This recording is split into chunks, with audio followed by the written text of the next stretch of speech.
In the name of the Father, and of the Son, and of the Holy Spirit. Amen. The Last Hour of Mercy, Volume 2, Message 13.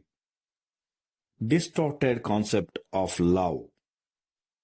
My beloved children, the angel of peace suffers on seeing the lovelessness of this generation, which has distorted the very word love, giving it a selfish meaning, a sense of possession or personal interest, on debauchery of pride. Love in families are subject to convenience. Love in couples is dominated by superiority and selfishness.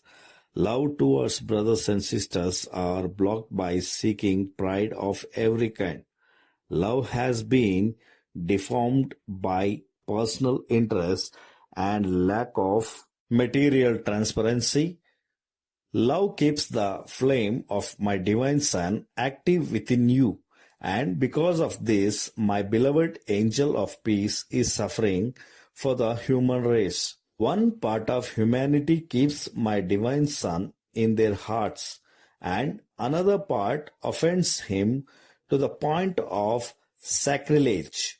The disease of spiritual denial has arrived, and there will be persecution.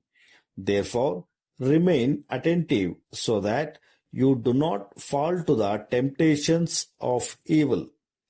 The religion of Christianity will be desecrated by hordes of the devil. Again, remember, this is progressing. And again, my children are threatened by diseases. All of you should increase your body's defense through the use of Good Samaritan oil, the pineapple recipe, intake of vitamin C, etc.